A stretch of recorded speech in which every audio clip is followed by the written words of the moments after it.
केंद्रीय bank RBI ने अपनी मॉनेटरी पॉलिसी की बैठक में लगातार दूसरी बार ब्याज दरों में 25 बेसिस पॉइंट्स की कटौती की है। इसके साथ ही आरबीआई ने मॉनेटरी पॉलिसी की घोषणा के दौरान नई पहलें की हैं, जो बैंकिंग नियमन, फिनटेक और पेमेंट सिस्टम से संबंधित हैं। आरबीआई गवर्नर ने कहा कि इन उपायों का उद्देश्य भारत की वित्तीय प्रणाली को अधिक समावेशी, पारदर्शी और आधुनिक बनाना है। गोल्ड लोन गारंटी से लेकर यूपीआई पेमेंट की लिमिट तक कई नियमों में अब से बदलाव हो जाएगा। जानते हैं कि क्या हैं वो बदलाव। नमस्कार, मैं हूं संध्या बिष्ट और आप देख रहे हैं ईटी हिंदी।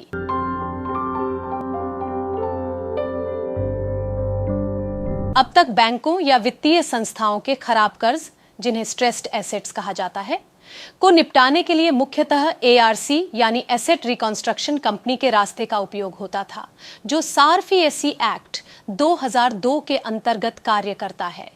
लेकिन अब आरबीआई ने एक नया विकल्प पेश किया है, मार्केट बेस्ड सिक्योरिटाइजेशन मैकेनिज्म।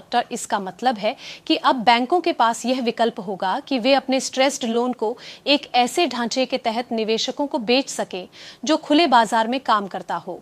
इससे एनपीए समाधान के लिए प्रतिस्पर्धा बढ़ेगी, पारदर्शिता आएगी और निवेशकों के लिए भी अवसर खुलेंगे।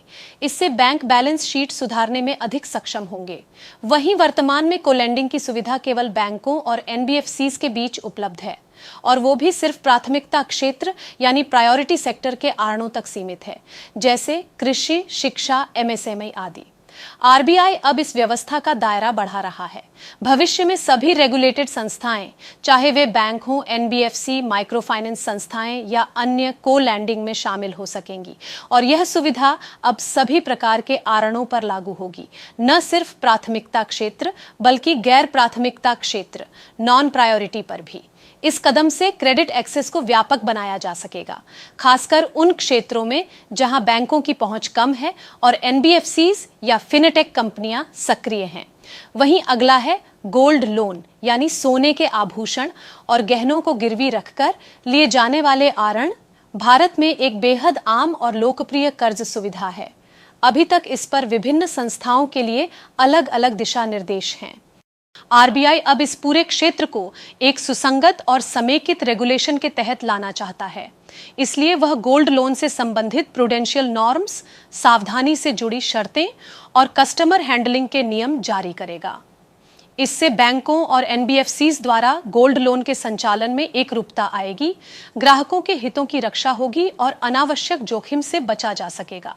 वर्तमान में व्यक्ति से व्यापारी यानी पर्सन टू मर्चेंट यूपीआई लेन देन की सीमा को आरबीआई तय करता है।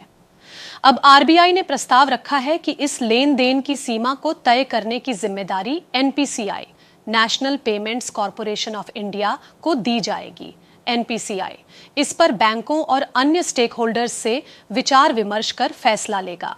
इसका लाभ यह होगा कि ट्रांजैक्शन लिमिट्स को जरूरत के मुताबिक और तेजी से एडजस्ट किया जा सकेगा, जिससे डिजिटल पेमेंट की पहुंच और सुविधा बढ़ेगी।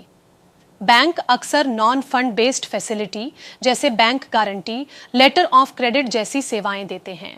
वर्तमान में इन सेवाओं के लिए नियम अलग अलग संस्थाओं पर भिन्न तरीके से लागू होते हैं। अब आरबीआई इन सभी के लिए एक समान, हार्मोनाइज्ड दिशा निर्देश लाने की योजना बना रहा है।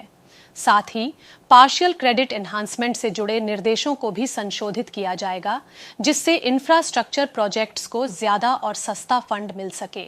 फिलहाल इस वीडियो में इतना ही। जानकारी भरे ऐसे ही और वीडियोस के लिए आप देखते रहें ईटी हिंदी।